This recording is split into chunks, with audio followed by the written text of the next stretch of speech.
Tess, I'm making this one for you and your husband. I think you said husband. Fuck, I can't remember. This was more than like 24 hours ago, so I got to nothing.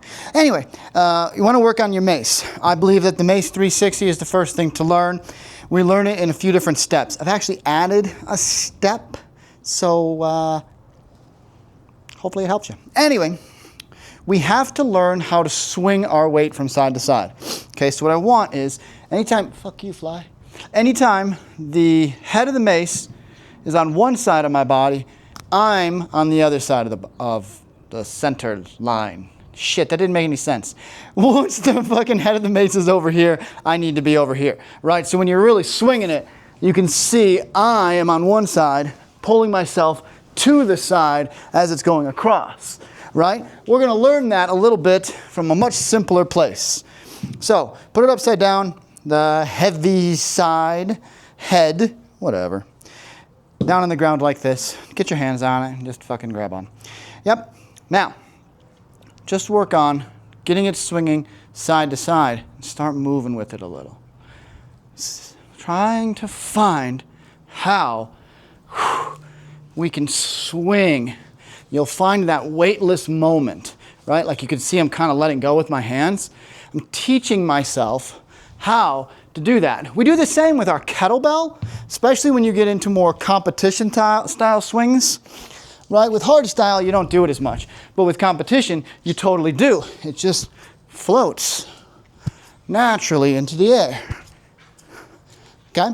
So we're looking for that same type of thing. I lost the frame. We're looking for that same type of thing with the mace. So I'm starting to teach this as the first thing so we can learn about offsetting the weight.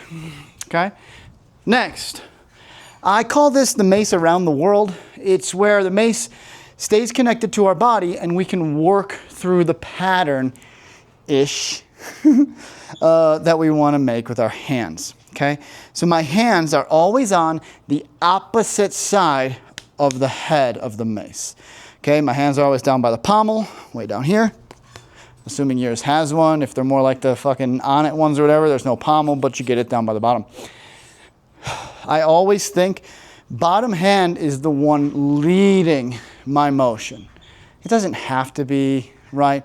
But it's something that's really worked really well for other people that I've taught to be given that kind of cue so they understand how to swing. Anyway. So if my right hand's on bottom here and the left hand's on top, I can think I'm going that way with my hands.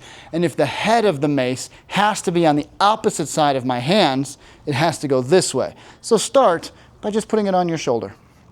Okay? My arms are as long as I can. You go too long and you're like, you can't hold on to it, so not all the way. But kind of here like this, right? They're gonna come up in a circle. Like this. Once they're up really high, kind of over my head, they'll start to come down. All right? This is where we're getting now to where we're twisting our torso to look the other way. When I get to the other side, I want to think I go across my body. So I'm not pulling down, because you can see that my hands and the head of the mace are on the same side now. That would be wrong. I'm going to be extending my arms and coming across. Right? Now I switch back, bam, cross like that. Head's over here, hands are over here. Up, down, across. Up, down, across. Up, down, across. Up, down, across. Just like so. And now we can see how that translates to the Mace 360. Last thing is taking that motion that you were doing here and turning it into a true tick-tock, right? What I want, whatever hand's on bottom, doesn't fucking matter.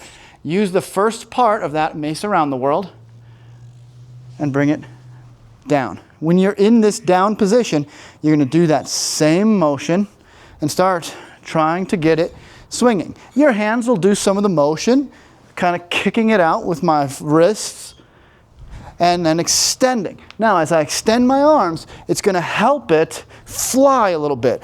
Woo! Find that timing. So when it's really up in the air, ideally pointing above parallel, I can pull. down on that opposite side. So I went to this side, down. So when I pull, I'm going to pull from this side, okay? So I'm here, working on the, I should do it the way I fucking teach. Here, up, around. When we're here like this, I'm leaning this way, going that way. 1, 2. Just finding that rhythm. Okay, starting to swing a bit, extending my arms a bit. Pull. Okay, from the back, for those of you that want to see my booty. Just kidding. Anyway, up like this, down, over, over, over, over. Really trying to use as much of the momentum as I possibly fucking can. Really getting that motherfucker up in the air and down. The 360 is the first one to learn, I believe. Or at least it's the first one I learned and the first one I like to teach people. You want to work on it slowly, okay? You're probably not going to get a true 360 swing in your first day, and that's okay, right? Work on the around the world and work on your TikToks. Or especially once you start to get this motion, then make sure to switch it to your TikToks, right? And really start working it from here. It is okay to extend from the feet. You can see how my heels are coming up. It's okay to twist a bit. It is okay to be locked in place. Each level, though, is a little bit harder. There are other techniques that we can use, like the 10 to 2, some guys called the 300, although I had a guy argue with me that those are different things. Whatever.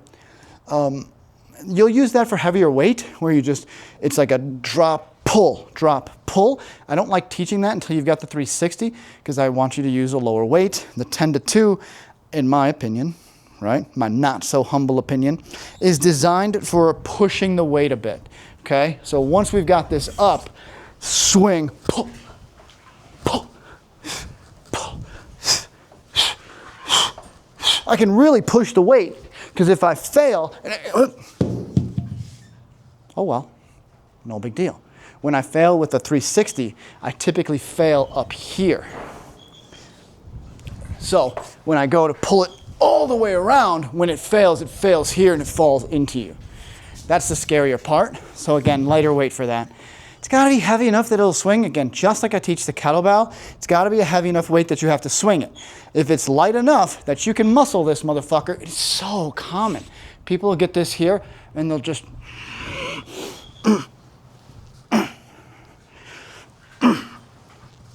And that's an exercise you can do. It's not this, okay? If you're gonna do that, I actually suggest a club. Do I have a fucking club? Yeah, I do. I suggest a club like these. Of course, I knocked shit over. Like these Wildman clubs from Hephaestus Athletica. Both of these things are from Hephaestus. These are my favorites, right? So if you're interested, you're looking for new ones, Hephaestus, great shit. This club would be better for that, because you can push the weight, you can keep it centered in your body a little more, so everything's tighter here.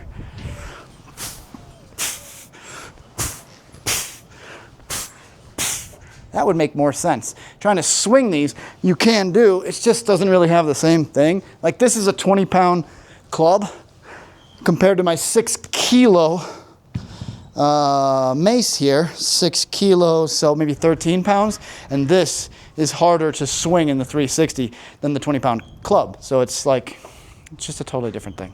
Anyway, I'm getting off on the fucking rails here, as it goes on my videos. Hopefully that's helpful to you. Let me know what questions you have. I'm probably going to do a Mace clinic at Undisputed here. I think in like, probably, oh fuck, I'm gone for part of August, I think. But sometime in August, so once I know that, I'll send it to you. If you want to come, you can just fucking come. I won't even charge you. Just come out and learn some shit. It'll be fun. Anyway, that's all I got.